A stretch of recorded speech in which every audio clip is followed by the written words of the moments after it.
नाशिक महानगरपालिका निवडणुकीच्या पार्श्वभूमीवर प्रभाग क्रमांक 9 मध्ये मतदार याद्यांचा प्रचंड घोळ समोर आला आहे।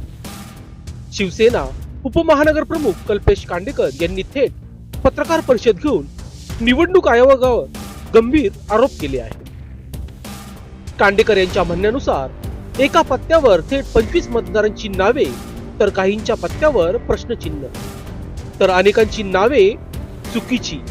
इतकंच नाही तर काही मतदार तर या प्रभागात राहत देखील नाही।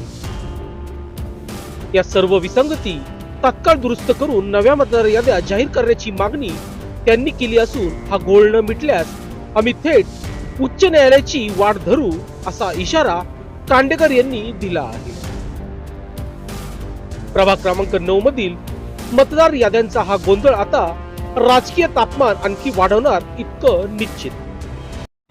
आज सगळीकडे पाहता निवडणुकीचं बिगुल वाजलेलं आहे। आपल्या नाशिकच्या महानगरपालिकेच्या हद्दीत असलेल्या प्रारूप याद्यासुद्धा जाहीर झाल्या व त्या प्रारूप याद्या 7 दिवस चालण्यासाठी खूप कमी असल्या कारणामुळे आपण त्यांना निवेदन दिलं होतं का याची मुदत वाढ भेटावी आणि ती त्यांनी ॲक्सेप्ट करून आपल्याला 3 तारखेपर्यंत त्यांनी मुदतसुद्धा दिलेली आहे। मग एवढ्या कालावधीमध्ये आपण ज्यावेळेस मतदान याद्यांवर काम करत होतो किंवा माझी जी यंत्रणा काम करत होती तेव्हा काही अशा गोष्टी निदर्शनास आल्या की लोकसभा ते आणि विधानसभा याच्यामध्ये खूप मोठा मतदानाचा तफावत आहे। बरं, ही तफावत आहे त्याबद्दल दुमत नाही, पण असे काही हजारोच्या संख्येमध्ये मतदान आढळून आले का जिथे निवडणूक आयोगानेच ज्या मतदान याद्या प्रसिद्ध केलेल्या आहेत त्यात म्हटलेलं आहे की नॉट ॲप्लिकेबल किंवा डॅश मारलेली आहे किंवा शून्य आहे, असे वेगवेगळे काही हे आहेत।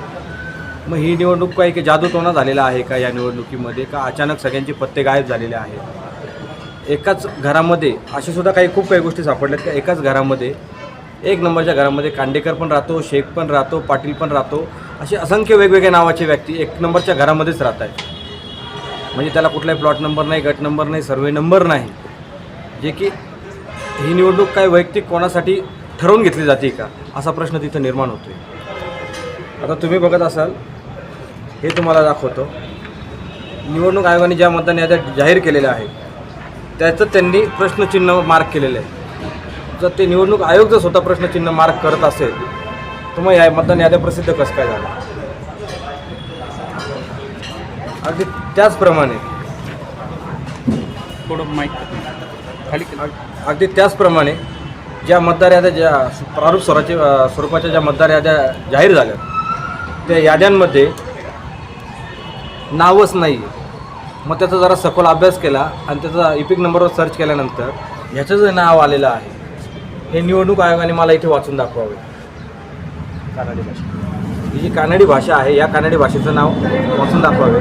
आता हे कसं आम्ही कुठे आणि कसं शोधायचं,